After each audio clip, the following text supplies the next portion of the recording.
So we're nearly at the end of the cognitive behavioural therapy care package. It's a heavy one, isn't it?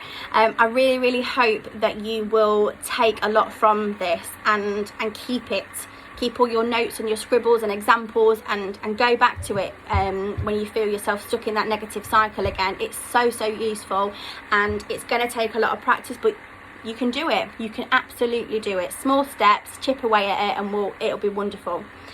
The last part of the CBT Care Package is about challenging negative thoughts. So I'm hoping that by now, at this point, you're kind of getting the theme of what CBT is about. So it's all about negative thoughts, it's about negative feelings and negative actions. That is the absolute basic of what CBT is, okay? So the last part is about challenging negative thoughts. So depression, poor self-esteem and anxiety are often a result of irrational negative thoughts. Someone who regularly receives positive feedback at work or school might feel that they are horrible at their job because of one criticism. Their irrational thought about job performance will dictate how they feel about themselves. Challenging irrational thoughts can help us change them. So I hope that's explained okay. It definitely links back to when we gave the example about doing an exam paper of 10 questions and we got one wrong and we felt like we'd failed the whole thing. We're focused on that one wrong thing that we did. Or we go to school and we turn up late and that's it. The rest of the day is horrendous. You know, something like that. So in the grand scheme of things, it's a tiny part of our day, but we are so focused on that. And that's what it's talking about here. So you could be doing incredibly well at school, or you could be, you know, the best of friends in your group, in your friendship group, but one thing happens and it completely puts you down and makes you feel depressed. It's attacked your self-esteem. We've got low mood just because of that one negative thought. Now on the next page there are some questions which I would really like you to really think about and answer, and these questions are designed to challenge your negative thoughts. So the first question is there substantial evidence for my thought? Keying into facts is super important, especially I find when I was at school. A lot of the gossip and the beef and the fights, when you kind of look back, were based on hearsay, on rumours, and you can't even remember who started it anymore or who told you, and actually none of it was factual information. So when you're answering these questions, I want you to have a thought in your mind that you're going to answer these questions based on, okay, or a situation that you've been in and it's made you think a certain way. So keep that in mind as you're answering these questions.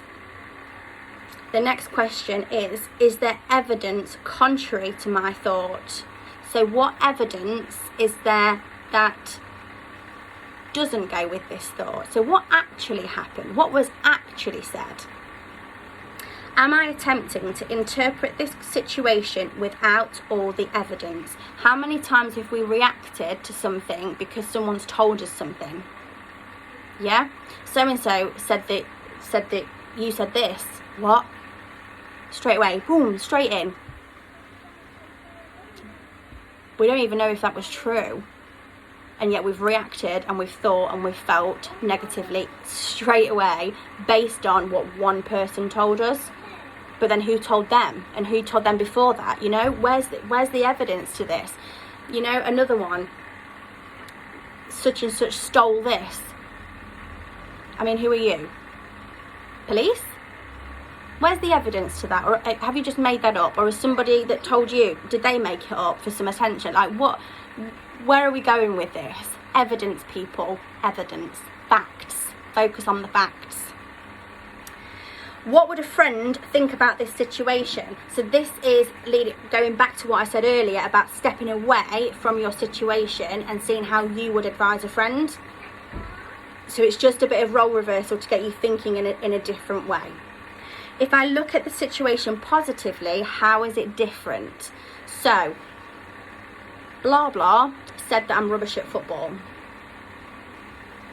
That someone told them I was rubbish at football.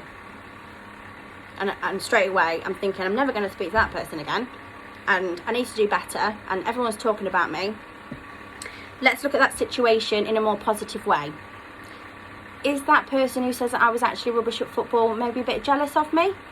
Are they actually rubbish at football and that's why they're trying to put me down because that's how they're trying to cope with this right now? Yeah. Do I need to react to somebody's opinion?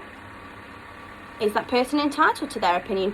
Maybe they do think I'm rubbish at football, but does it define whether I am? No. Will this matter a year from now? So a year from now, am I still going to be bothered that Thomas said I was rubbish at football? I mean, just by the way, I am rubbish at football, but it doesn't matter. So a year from now, when I'm a year older, am I going to be sat in my room? I remember this one time that Thomas said I was rubbish at football. Probably not. Probably not. In fact, no. Not even probably. It won't. It's not going to matter. How about 5 years from now? Can you imagine 5 years from now and I'm still upset that Thomas said I was rubbish at football? Gee, what a waste of energy. Have a go at this one. I know I make it sound really silly, and it's because sometimes it is really silly. When we look at it and we reflect and we put things into perspective, when we look at the whole picture, it sounds really silly, and that's okay, because we've conditioned our minds to deal with things in that way. It's how we are dealing with things, and that's how we're coping with things. The challenge is, can we change it? Can you change it? Can you retrain and reframe your thoughts to become a better you? I think you can.